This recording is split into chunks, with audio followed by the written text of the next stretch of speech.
And so they came and presented. They did it as a little kind of an unofficial little fundraiser, not a little fundraiser, but it was actually 3 people, and they came and presented that to a meeting of the Cystic Fibrosis Foundation up in Charlotte. I was in the meeting. I remember looking at one of my best friends sitting beside me and said, "Well, that sounds ridiculous."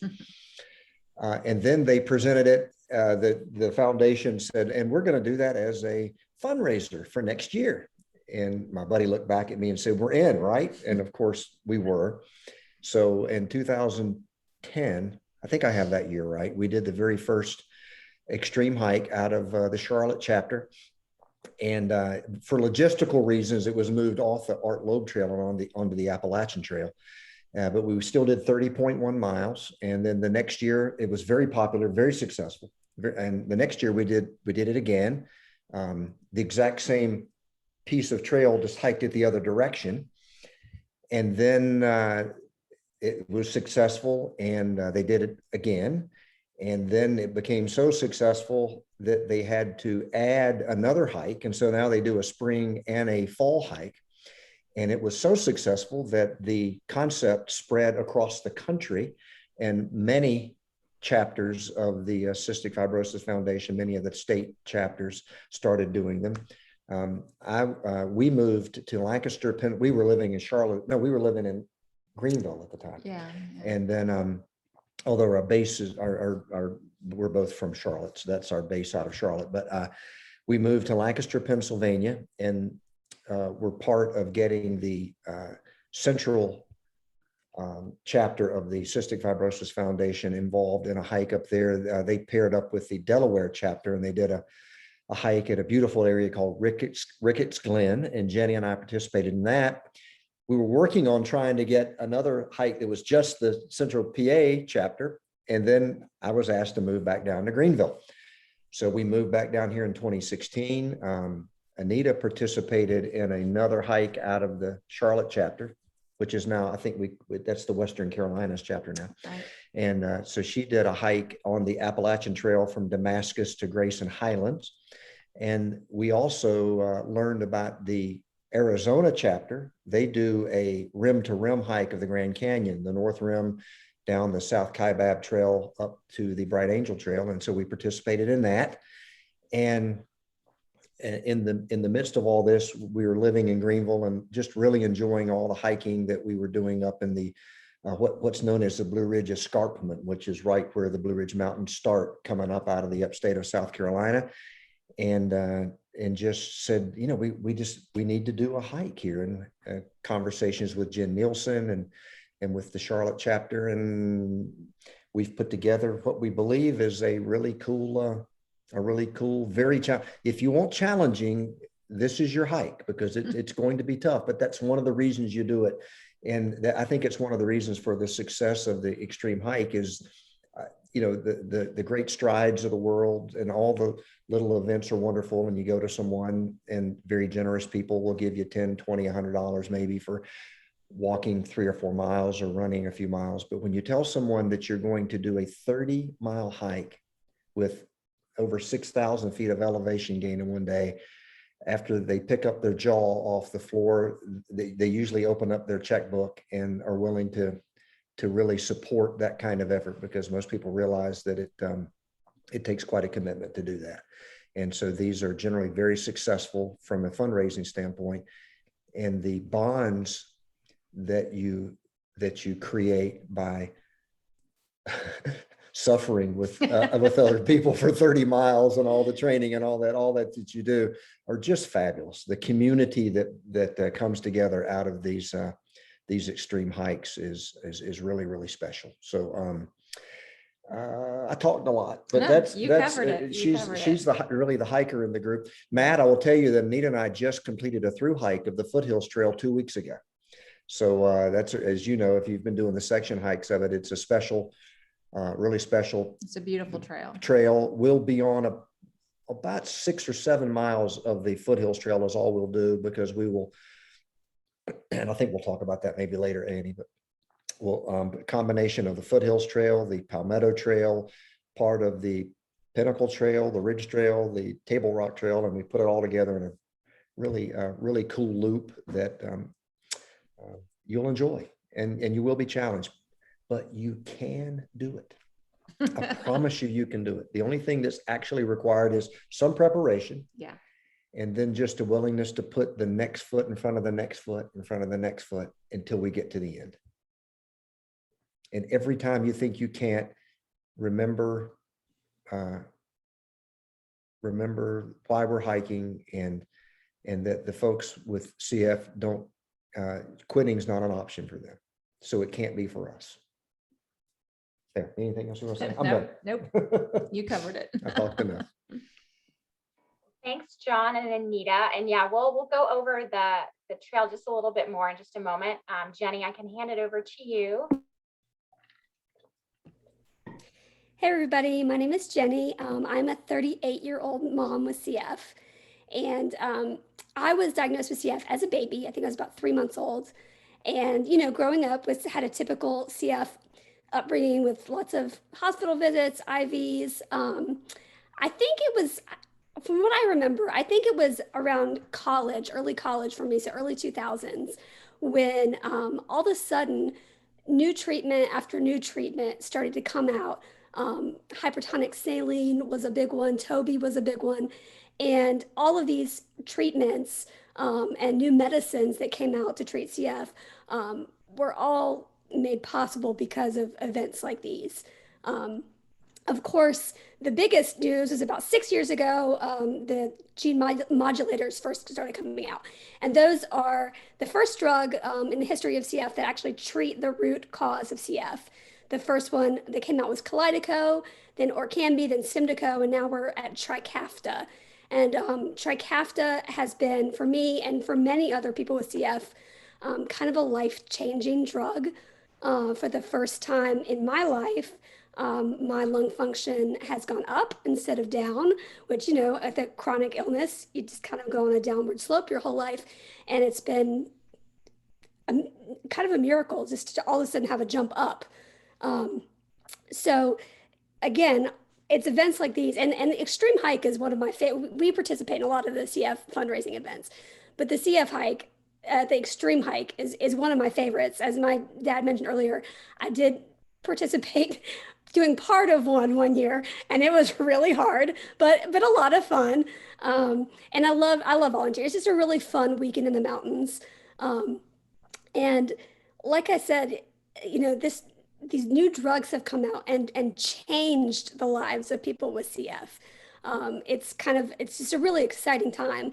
But unfortunately, it doesn't work for every CF patient. You have to have the right gene combination to take it. And the other thing is, it's a major drug. It comes with a lot of side effects. So these events are really, really important to the CF community to continue raising money, to continue with new drug discoveries, and of course, to continue working towards a cure. So I'm going to be the CF ambassador for this event. You'll see me all weekend if you're there. I hope to see all of you. It's so inspiring, and you'll never forget either walking over the finish line or seeing loved ones walk over the finish line. It's really inspiring and really exciting. So I'm excited to be a part of it. Yeah, well, thank you so much, Jenny. And we appreciate you sharing your story. You're definitely an inspiration for us. And this is why we do what we do. And why we'll continue to hike until there's a cure for CF and treatments for everyone with CF. So thank you so much for joining us. I will start sharing my screen again. Get back to the presentation. All right, so we will do just a quick little overview of the trail. I know John touched on it just a little bit, but John, if you want to just go slightly more in detail, we're still working on finalizing everything, but just to kind of get an overview of what you can expect on hike day. Unmute here. Yeah, I have laid, for some reason, 30.1 miles is the magic number. That is that was, as I said, the length of the Art Loeb Trail. There are all kinds of different hikes that are done that are not 30.1 miles, and whether this one is or not will depend on where we land as it relates to what we can and can't do. But regardless, it will be a challenging hike. it will be over 5,000 feet of elevation gain. It may be over 6,000 feet. And in fact, I put one hike together. For those of you who are aware, 65 is a magic number. You know, they teach kids to say 65 roses, the ones that can't pronounce cystic fibrosis.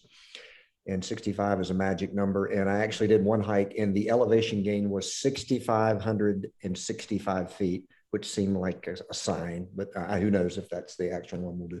But it's going to be, it's beautiful country.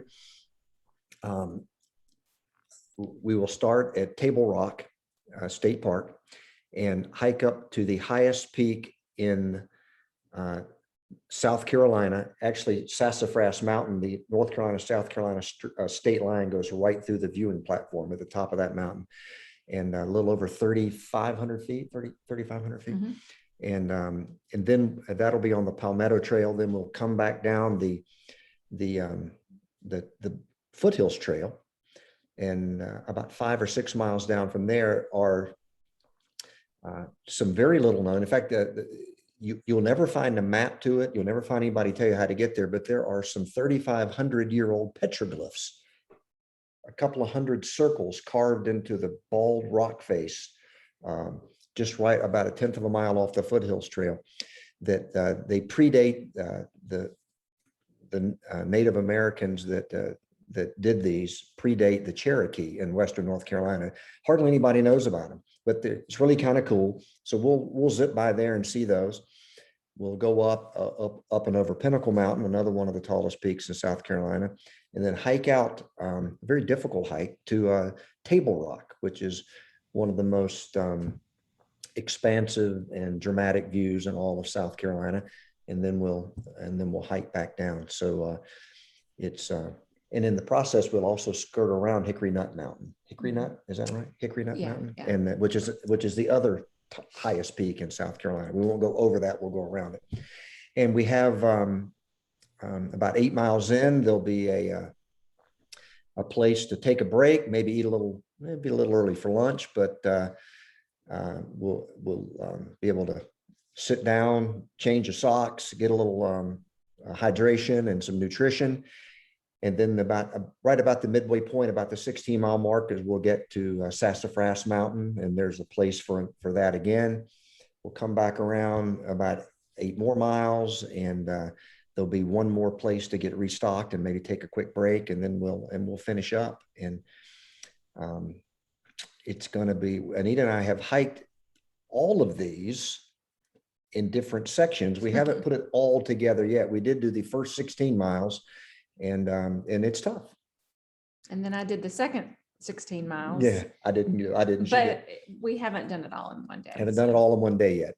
But we'll put that together and make sure it's possible. And then if we can do it, you can do it. And like I said, it's hard. It's a challenge. It's one of the reasons you do it, because you want to see what you're made of, what you're capable of. So it's difficult with no apologies. But it will absolutely be something that with the support and the training and everything, that the program that Charlotte has it, that Western Carolina's office has it perfected. I don't know how many you've done, Stephanie. You're still on this call. You must have done over 20 of these by now, right? Yeah, so we've done 13 spring hikes, and we've done seven fall hikes. So I think we're on number 21 this year. Okay, Awesome. so there's no guesswork here. We have the experts are advising us just right up north of us or east of us, is whatever Charlotte is from the upstate, and we have enough experienced hikers that it's going to be a great, be a very, very long day, but a very great day. And Jenny's right. When you cross that finish line, I've run 4 marathons and done all sorts of other extreme events, but nothing has ever been more satisfying than crossing the finish line of an extreme. And I know when you crossed the finish line at Grayson Highlands, it was the same way. So, It was. so that's kind of it. As far as the trail, there's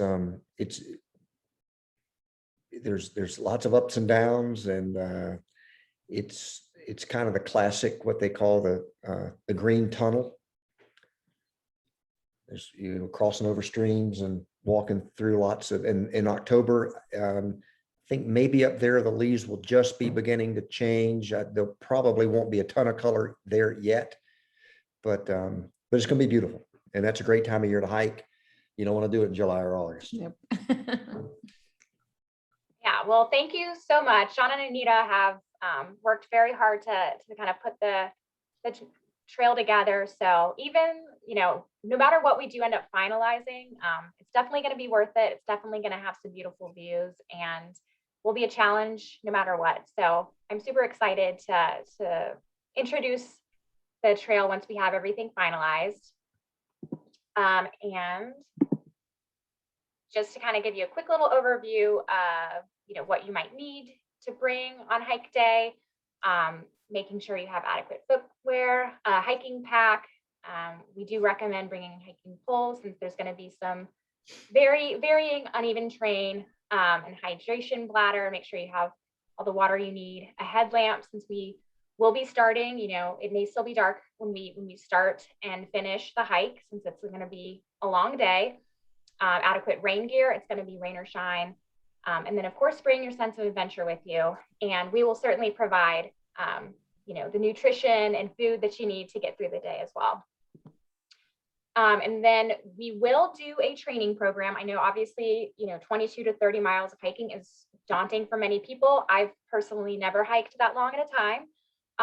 But we'll have a 3-month training program where we'll provide training so that you could be prepared to hike 30 miles with an elevation gain between about 5,000 to 7,000 feet in one day. So we will have like a customizable daily workout schedule. We'll offer some cross training opportunities and some, virtual training events. We'll also have team training hike options for, wherever you live in the Carolinas. We'll have some recommended hikes in the upstate, Midlands, and Low Country. So no matter your location, we'll give you some opportunities to find a good hike so that you can, train along the way. And then of course, that will set you up for success. And we will do like a kickoff event in June. So that's when we'll kind of start the full training program and give you a little more details on that then. And then we'll talk fundraising, which is a part of this campaign. We do have a $2,500 to $2,500 fundraising minimum for everyone who's participating. I know many of you are seasoned fundraisers, but some of you, I understand that might sound a little bit daunting, but don't worry, we do provide plenty of resources along the way, and it's 100% doable. You can definitely meet that goal. Just to give a little overview of some of the things that we'll provide, we'll have, regular training emails where we'll provide fundraising resources for you. Facebook fundraising, we actually have a mobile app that you can connect with your CFF fundraising page so you can fundraise on the go easily. We'll provide you with ideas for sponsorship, getting your employer involved, passion fundraising, which is a great opportunity for you to have your own fundraising event. We've had a lot of people who have had success with having like virtual CF runs. We've also had people who've done percentage nights at local restaurants or tying their hobby into a fundraiser. So we'll give you lots of ideas for that. And then, how to fundraise on the trail. There's going to be a lot of resources to set you up on your mobile phone. So I'll give a couple little quick examples. So I actually, I'm turning 30 at the end of this month. So I wanted to kick off my hike fundraising by doing a little campaign to play on that. So I pledged to visit 30 parks in South Carolina in 30 days. I'll be doing over 30 miles this month, but to kind of play on the 30 miles in October that I'll be hiking. And then my goal is to get 30 donations in 30 days. So I've been kind of sharing every day the different parks that I've been visiting and encouraging donations. And as of now, I'm 21 days into the challenge and I've raised over $1,000 and I'm getting really close to my goal. So that's been super successful. Another great way is to share your hike with people. John and Anita do a wonderful job with this on social media. So you can actually kind of connect your hike training with your fundraising. So sharing photos of your training hikes, letting people know how the hike went, where you went, did it rain, any obstacles you faced to kind of inspire people to give or to join your team. That can go a long way, just sharing the experience and photos and getting people kind of excited about this really cool thing that you're doing. Another thing too is to thank your donors. Anita does a great job too. She does these personalized thank yous on Facebook that really, they're just such a great touch and to keep people kind of invested in the campaign. And then again, I'll definitely provide more information after people register, but the CFF mobile app, it makes it super easy to fundraise on the go. You can actually tie your fundraising page to Facebook. You can even send like automated messages to recruit teammates and to get donations. So there's plenty of resources. We'll have a full packet to help everyone reach that fundraising minimum by hike day. And that's really kind of the big overview. I hope everyone is excited and ready to hike after this call, but I'll link the website in the chat as well. But if anyone has any questions, please feel free to ask away. One of my questions is, I do have friends, they're not able to hike, but they want to volunteer that day. And them and us, is there somewhere to stay? I don't want to camp, but I don't know what hotels or anything, or is it a thought of calling Table Rock and seeing if they would donate rooms for the hikers?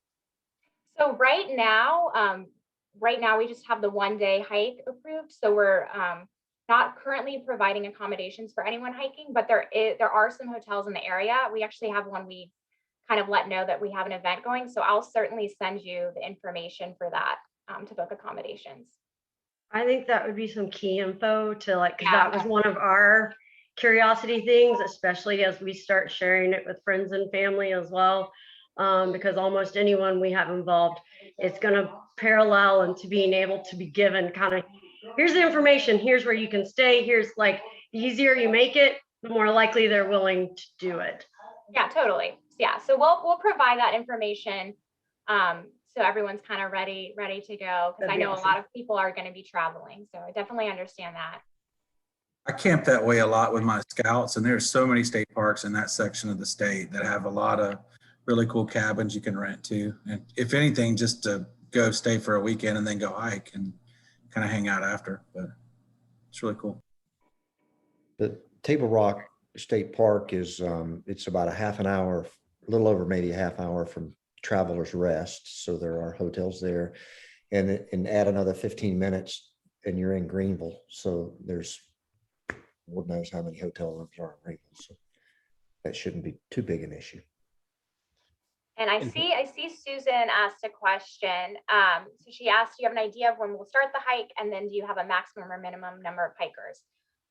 So the start time for the hike does vary a little bit depending on the mileage, but we will be starting at dusk. So again, it may be 3:30, 4, 5 a.m. when we start the hike. So it will be fairly early so that we can, finish in time, that it's not too dark out. And then we're aiming to keep this year fairly small, especially since it's the first year. So we'll likely have between about 20 and 30 hikers this year.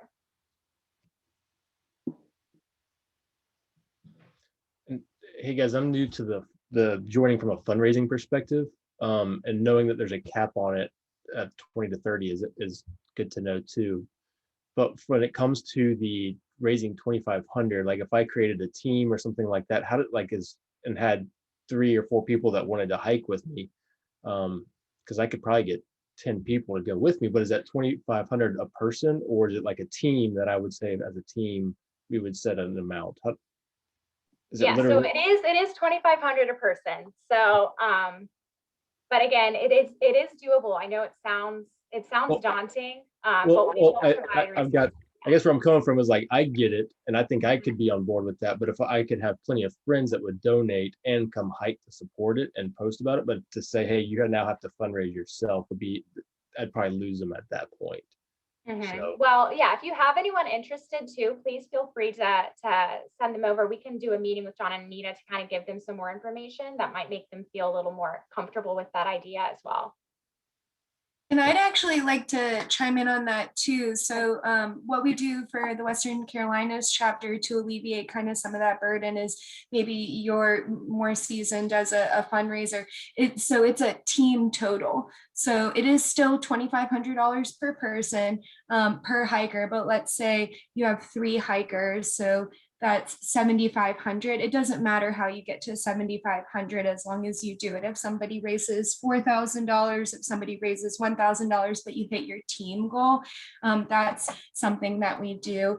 And then there's always this point of recommitment where you sign on for the Xtreme hike. And this is about the halfway mark where Annie will kind of talk to everyone and assess how they're doing with fundraising and see if you think you're going to meet your goal, or we'll offer this opportunity maybe for you to roll over to next year's hike if something happens in your life that's big and you can't finish or complete your fundraising, or you've started, or maybe it's not even having to do with fundraising. Maybe you get injured and you want to, carry on. So there's that. And we call this the recommitment period. And it's just a halfway point, and where we send out kind of a little link to you via FormStack, and you say, yes, I think I can complete my fundraising and I'd like to continue on. I think my team's in a good position. And so we always want people to finish. We always want them to finish their mileage and their fundraising. So Annie will do everything at that point to assist you, or the person maybe that's struggling a little bit with fundraising, and kind of have those conversations. But I think that getting started is the most important thing. And the earlier you get started, it really snowballs. You can really pick up that fundraising. People are really excited to see you doing the mileage. So the earlier you get started, the better you'll feel about where you are with fundraising when that recommitment period hits. cool. Thank you. I would urge you to, I'm going to volunteer my wife and reach out to Anita and see what she does.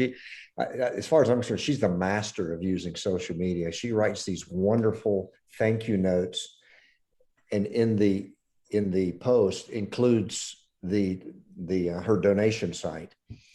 And I just think people read it and go, oh, wow, I want somebody to say things that nice about me on social media. So then they'll make a donation. It really does snowball. It starts to snowball, and you'll start getting, and in fact, we've gotten to where we had to space them out because you don't want to put them all on one post. And also good old fashioned letter writing. I mean, there are people that aren't on social media, and letter writing will also get you somewhere. Yeah, it is a big number, and it sounds like a big number, but I've always been shocked at how much we wind up raising. We've always gone way. In fact, we always wind up raising the goal. We hit the goal, raise it, hit the goal, raise it, hit the goal, raise it. But it's a scary number, a little bit of a scary number, particularly for folks that maybe aren't as connected to it as we are. So. Yeah, I get that. Yeah, well, thanks for bringing that up, and thanks, Stephanie, for chiming in as well. Yeah, and I was just going to say the training is a wonderful way to fundraise, and just playing off what Anita and John said. Every time you do a post and people donate, thank them publicly, like they were saying, and that's when people will comment below and continue to donate and fundraise. So it's a fun little, and they're right. Sometimes so many people donate, you don't even have the time to get the thank you in, but getting started early, I think, is the key. And I didn't mean for that to come off as being mercenary, because if that's how it sounded, I mean, of course, the gratitude is 100% genuine. It just also happens to be a really great way to continue fundraising. So it's a twofold thing there. So there's a good question in the comments. First aid. Annie, do you want to talk about that? If we have injuries. So we will have first aid we'll have rest stations throughout the hike. So we will be providing first aid, and we'll have some EMTs as well. So we will do also a safety demonstration the night before. So we'll make sure that everyone has the resources they need to stay safe on the hike, and we'll kind of talk you through how that's going to look prior. If there's anything, John and Nina, that you want to add that from your experiences too. Yeah, I mean, we hope that everybody can finish the whole hike, but there will be access points where if you've twisted your ankle or you're just done, that you will be able to leave the trail. I think about 3 different places. Yeah. And we'll have an experienced hikers go out first. And we'll also have a sweep group that which, and I suspect we'll be in one or both of those. We won't be in both. We'll be one or the other of those. And so you don't have to worry about you're not going to be left out on the trail. No. Nobody is left behind. And if you do have to leave the trail, there are places where you can do it safely. But it happens. Look, you're out in the wilderness, and there's rocks and roots and ankles get twisted. We had a lovely lady, Susie Hunt, who broke her ankle on the Appalachian. Well, she broke her ankle, I think, didn't she, Stephanie, on the Appalachian? We had to, and 2 or 3 guys grabbed her and took her back several miles. And you know what? She came back the next year. And she's been back quite a few times. And now she hikes out in the Ozarks in St. Louis. Yeah, she's awesome. A fabulous lady. And so, unless it's too bad, you dust yourself off and you keep going, but you're not going to get stuck out there, and there will be, and we have people, I'm assuming this is what we've always done. We have people with, what do they call the little 2-way radios? Ham radio operators who are connected to real live people who know what they're doing. And an advantage to the Extreme Hike Day is because we do have the aid stations, you don't have to carry everything the whole day. Like if we start off and it's chilly and you want to drop a jacket, there will be bags at the first or second aid station with your name on it that you can like change clothes or drop something or pick something up. I wouldn't carry more than like Band-Aids because there are 3 aid stations. So you can, I think, hike with a lighter pack than you might, and you don't have to hike with, 3 liters of water because you're going to have water stations. So I think that's very helpful too. And frankly, with this trail, if you're into filtering water, there's a lot of places to filter. Carry a little 750, just carry an empty smart water bottle, and you can filter water. You're going to cross over enough streams and little waterfalls and things like that you don't really have to carry very much water. So you can hike very light. And when you're doing 6,000 feet of elevation gain, light, that's a plus. Every pound matters. Yeah. Because we just did the Foothills Trail with a 32-pound pack. So you don't want to do that if you don't have to. So. Yeah, well, thank you. I hope that answered your question. And we will do, like I said, a safety demonstration, which as of now will be virtual, but we'll make sure that everyone kind of has as much info as possible prior to the hike so that they're well equipped. Anyone else have any questions? I will add one additional thing is if you've done a fair amount of, we have a lot of walkers that wind up doing the hike. If you have never hiked with trekking poles, I will tell you they're awkward for the first time or two, and then you will never hike again without them if you use them. And they make a big difference in both climbing, because you can use your arms to push, and they make a big difference if you have old knees and hips like mine in descending. Yeah. And they also help with your balance. I have been saved countless times where I might have gone face first and a pole catches you. So if you, I need them at my house. Yeah. So if you're not used to them, or if you don't have them, I cannot recommend them enough. Yeah. And there'll be some people who'll do it and won't use them, but you will, at some point you will thank me. So I recommend them. Yes, that's a good recommendation. I personally have not used the pole a ton of times, so I'll need to get more used to that myself. 29-year-old knees still, so yeah. maybe you can get away with it. And a lot of these things you learn during your training, right? So you get out on the weekend and you figure out that you don't want to carry apples as snacks. You need something more hearty, or, you figure out you don't need 3 liters of water. You need 1 liter, and that you prefer hiking in leggings versus shorts, So it definitely takes you getting out on the trail to figure out what you need to make your hike as desirable as you can make possible in 30 miles, because you want to stay as comfortable as possible, right? So, start with a good pack, go to your local hiking outdoor store. I don't know what you guys have down, probably like an REI in South Carolina, that type of thing. Get fitted for a good shoe. And if you want to try trekking poles, start with those from the beginning. I also agree with John. I think they're kind of a game changer when you start hiking with them, but the last thing you want to do is pick them up on hike day because they'll feel weird in your hands, but they help on the downhills and they save your knees more. I think hikers kind of agree that going downhill is not or is a little bit worse than going uphill. Sometimes I prefer it to go uphill over downhill just because of my knees. And so your poles really save your knees on that if you haven't done much hiking. But then as you go from there and kind of those base things, you'll figure out what you want to add to your hike gear and what you need and will feel comfortable with for those 30 miles. Thanks, Steph.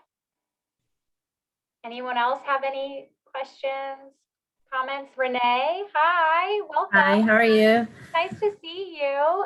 We did a quick little intro at the beginning of the call. If you don't mind just introducing yourself, Okay. saying your CF connection and why you're hiking, and then My name is Renee, and I'm a CF parent to Preston, and Preston is 8 years old and has CF. We live in North Charleston, South Carolina.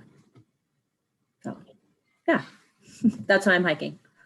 did you have a question too?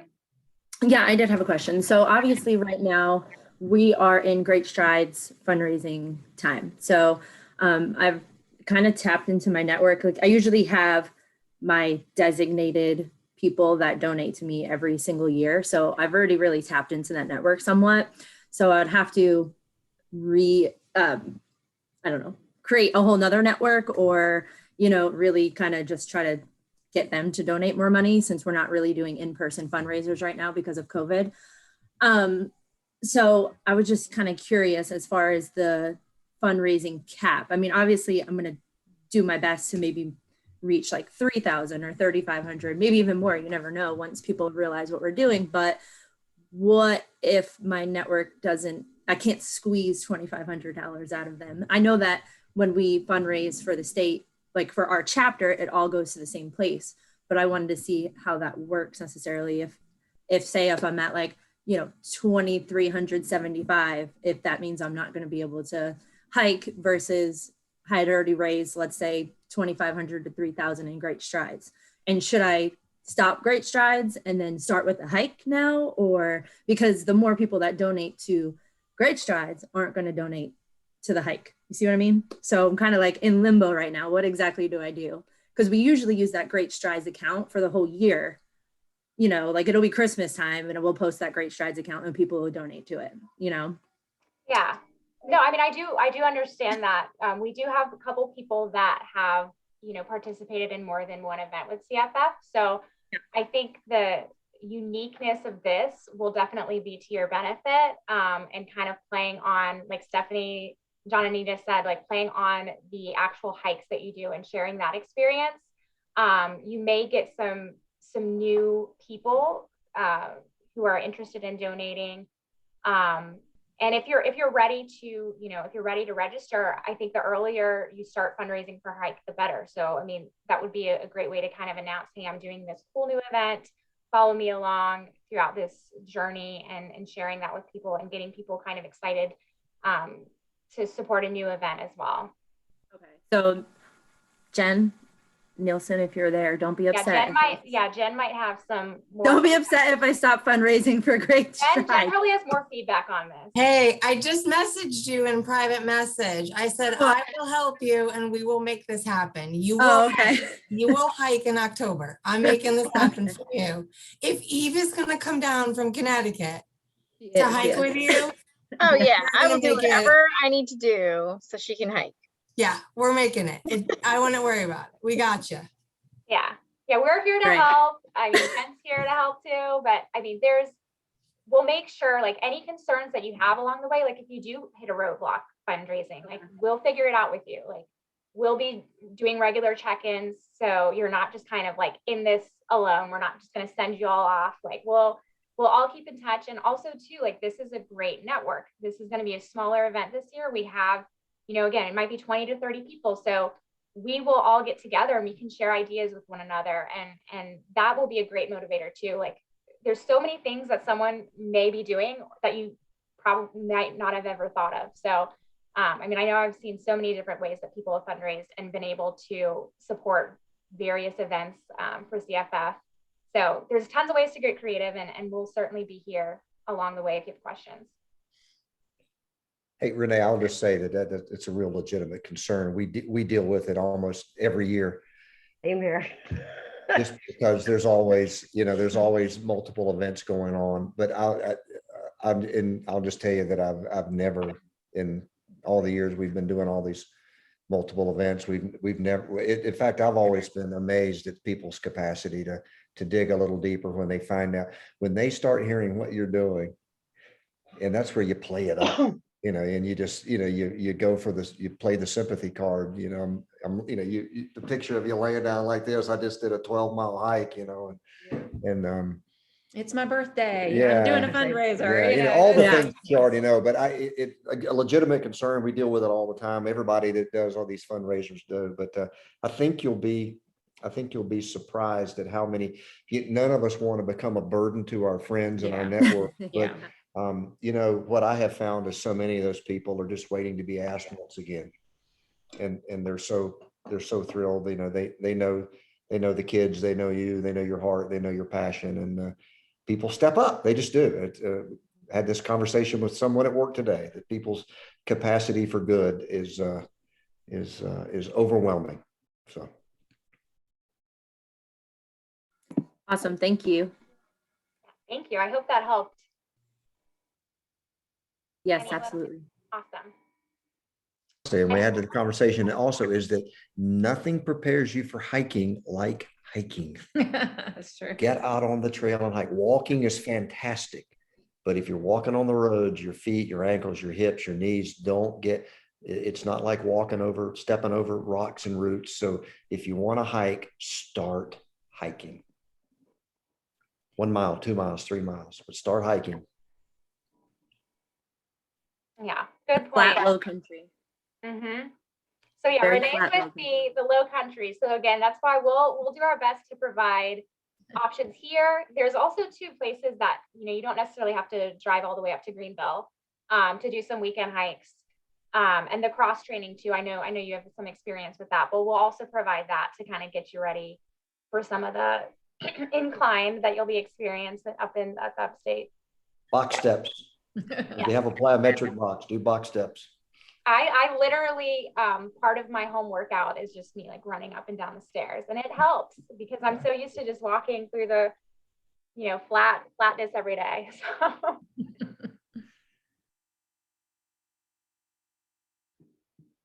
Anyone else have any final thoughts, questions?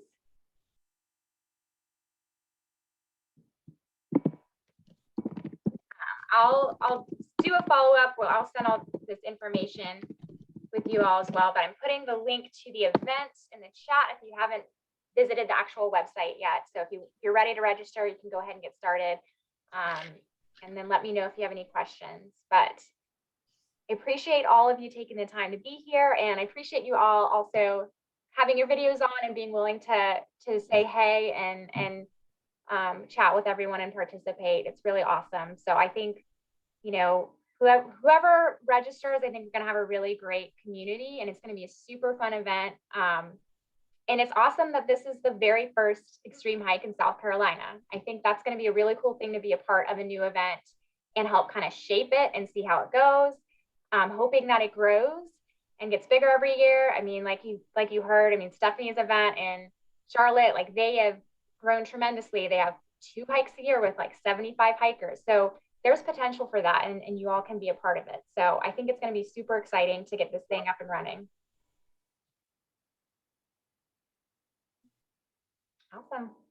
Well, thank you all. I'll be in touch with you guys with some more info. Thank you so much, John and Anita and Jenny, for sharing your stories. They're going to be a great resource too. I mean, they've done it all. They are awesome at fundraising. They're awesome at hiking. Like they're going to be a really good touch point for everyone. So hope y'all feel ready to sign up and join us. And if you have any questions that you think of later, let me know, but we'll all be in touch.